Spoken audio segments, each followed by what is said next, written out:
Before this project come here, we are struggling because there is no job here. So, come this project, it's about 6 years here at this village. Now, we're doing jobs here. Even me, I'm talking about me, I have a car now because of this project. My visit to pay the project was an eye-opener, where I saw people who have been empowered from basically nothing to owning the potential businesses. And they've been given the opportunity to grow the businesses. Before we get this project, we got nothing to do. Yeah, we were walking around. We got nothing to do. And then after we get this project, we had something to do because we took our children to school. We bought the cars. We built houses. It's wonderful to see the various elements coming together and working, almost like the pieces of a puzzle. Everything just seems to fit. What I like about the Clean Karoo International is empowering people with support. This project has achieved something that's never been done before, and it's thrilling and rewarding to see our people that are uneducated and illiterate, people that have no prospects of finding a job, suddenly being given the equipment, knowledge and opportunity to thrive as entrepreneurs. They take charge. They change the quality of their lives. They make the difference. When I get involved in this project, I managed to build the other house, a big rondavel in my yard, and to take my children to school. Clean Karoo made a decision that we do need ostrich producers from the previous disadvantaged communities to support our industry. And we were approached by the then MEC of the Eastern Cape. The Eastern Cape has always been a very good stronghold for ostrich production, and we decided that this can be a commercially viable enterprise. And it had a good roots, ground roots with good mentorship, a good project manager, and an ideal location. And the farmers were also committed to ostrich production. If you look around the community, you'll just see the ostrich farmers, they have the painted houses, the houses built with brick. Some of the guys have even bought themselves buckies and taxis, and they're building a business. And they're also looking after their children, because most of the money that I realized actually goes for school fees, school funds, support for bursaries, and it's all to do with their own children. So the economy of the community is being uplifted, and there's a lot of money flowing in. I think last year it was over 600,000 Rand flowing into this economy, this rural economy that wasn't there previously. Our farmers receive tangible inputs in the form of chicks, feed and medicine, but perhaps the more important help comes in the form of technical advice and follow-up. This is usually done by an appointed mentor, which has proved to be an invaluable part of the success of the project. The mentor really helps to drive and sustain this program. The tangible inputs are specifically worked out to be correctly geared and correctly priced to allow the farmer to succeed. You must be careful when you're in this project because of other people. They make a profit, other people, they make a loss. Why are you making a loss? If you're making a loss, you must know you're selling a feed. You don't listen from the mentor.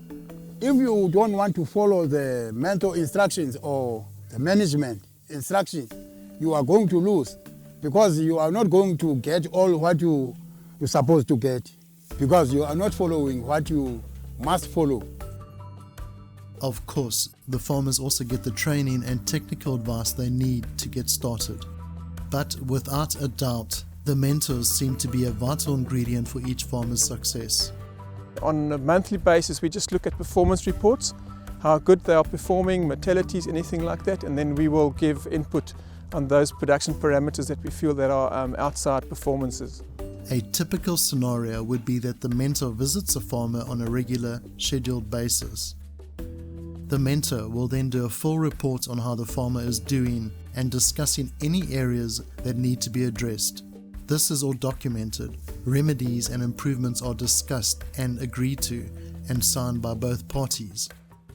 At the next visit, the farmer needs to show what steps have been taken to fix any problems. This way, the farmers are held accountable. If they can see that they are not using the technical advice and best practice assistance to succeed with the project, they are doing themselves a disfavor and jeopardizing their ability to do well and make a profitable income. And that's the best motivator there is. My second son has got his own farm here, so that means the project is growing. And even the community is very happy to see the farmers committed in this project. What the representatives from Klein Karoo has done as well is engage all the other stakeholders, the local municipality and the provincial representatives. And the important thing there is to get the whole social development and the social aspect of that community going. Because yes, of course, it's great having a job, but it would also be wonderful if there was a school and there was some sport and the community as a whole could benefit and prosper like any thriving community should. Well, I think this project works is that you have industry, a leading role play in industry being involved and being fully committed to the farmers. We're giving them a true price of the product, and they determine the price themselves because it's all about quality.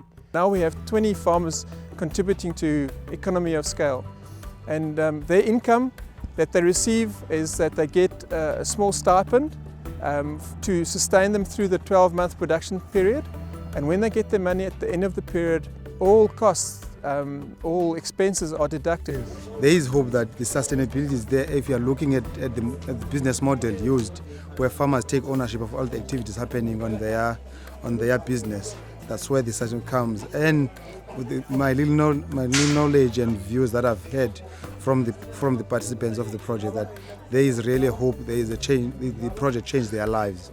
They can attest to say this is a very good project for them to be supported, and that's why probably there's a department who will take charge in leading the project because farmers are happy with what they've seen so far. To me, my passion is just to see how these people actually contribute to their community's well-being and the upliftment of the community. When this project first began, there were many skeptics, and it's so good to know that we proved them wrong time and time again. Now we know that it's possible, and great strides and success have been achieved, despite some of the worst times and setbacks this industry has seen in recent times. It's not a one-size-fits-all project.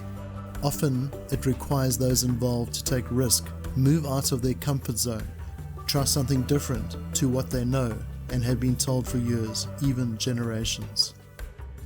It's a question of reaching deep inside ourselves for talents, strengths and abilities we didn't even know we had.